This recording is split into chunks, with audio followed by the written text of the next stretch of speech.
Yeah. Let's get into the fun stuff. Yeah. So we're going to real quick. We're going to do 5 minutes here, and we'll do what keeps us up at night, what we're optimistic about. But what I would say is, if you have questions right now, go ahead and start putting them in Q&A, and we'll start answering them as soon as we get through this.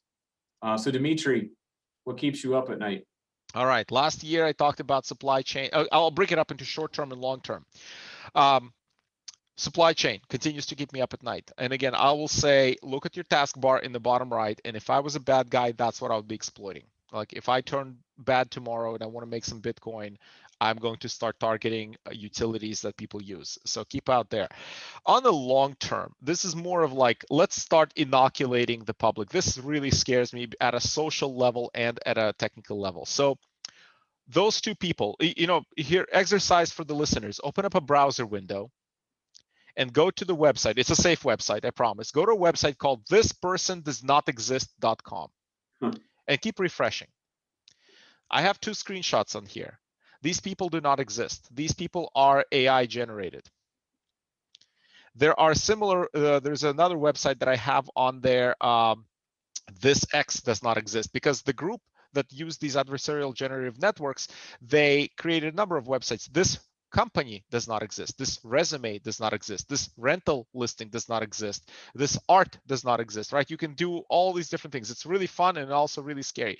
So deep fakes are right now, they're in that kind of, they got introduced to 3-4 years ago. Now they're getting to the point where it's almost like you can download tools, or there are websites that will help you do it and insert a face, but you can still clearly tell that they're fake.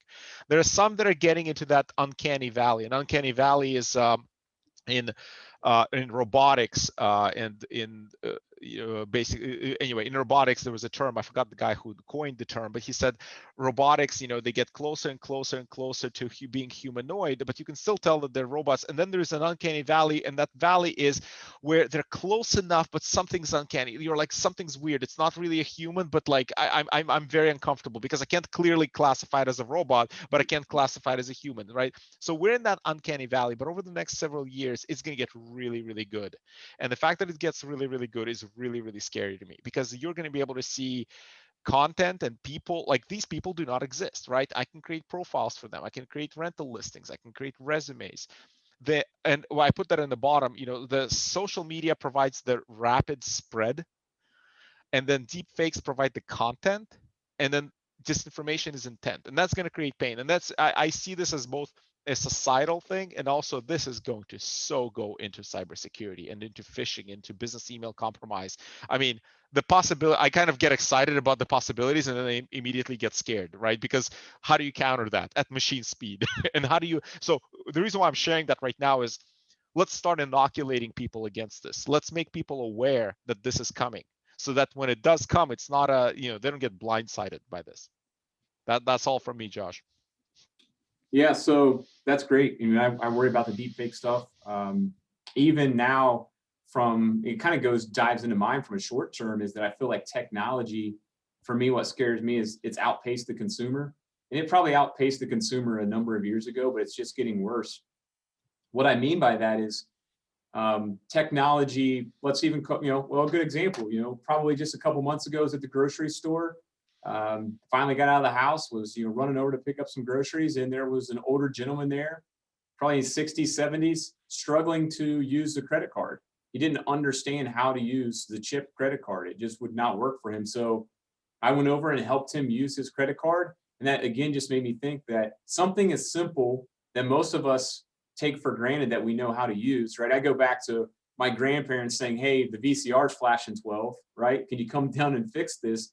Now it's in our everyday lives. It has much larger impact, which could be positive or negative. A simple thing of how to use a credit card, or now people carry around these things, right? I mean, our cell phones, they're mini computers, and they have hundreds of apps on them sometimes that people might not even know what they do or what's going on in the background. And now this stuff's going to go into their homes. And what I mean by that is 5G. Gave a talk about that a while ago, but 5G is going to come, and I guarantee you that once it's available, Dmitry's going to have a refrigerator that's going to shoot him a push notification that tells him that he needs to go pick up milk. No, there are some things that should stay dumb. I'm sorry. But that's going to happen, right? I mean, those things, those refrigerators have already actually been Yeah. created, and that actually already works, but it's just going to get worse. They're developing washing machines and drying machines that are going to tell you and send you push notifications when your laundry's done. Like, is that needed really? I don't know, but consumers are going to eat that up, but they're not going to understand the technology, and they're going to have no ability to apply patches to these devices that don't have security built into them. So that's my short-term concern. Long-term now is, and we're already starting to face this in the industry, is that the technology is going to outpace the practitioner. We talked about product fatigue already. What I mean by that is in the last 12 to 24 months, there's been close to 1 million job openings for IT or security professionals. And they believe by 2025, that's going to push upwards of 4 million people. People like, SonicWall, I'm not knocking on anybody. I want to use this as an example. They do such a great job of pushing out products so quickly that now, though, the practitioner can't keep up with the product.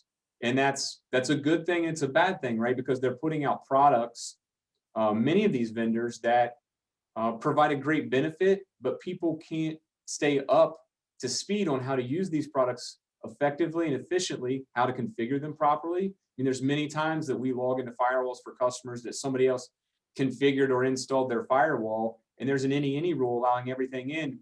And the reason why they did that was because they know how to use technology, but they don't understand the security access around it. That's my really big fear for our industry, is that the technology is getting created so quickly that we're not going to be able to keep up with it and understand how things work. There's been new products recently, not from SonicWall, from other vendors that I've run into, that the product comes out, I reach out to the product manager or even maybe a higher level executive and say, hey, where's the KB document on this? Where's the admin guy? Like, we're looking for this. Well, that actually doesn't exist yet. Like, we're working on it. So you're putting on the shelf a product that has no user guide. So think about that. And that happens more than what you think. And it's going to get worse as we get further and further into 75 million or billion devices connected to the internet.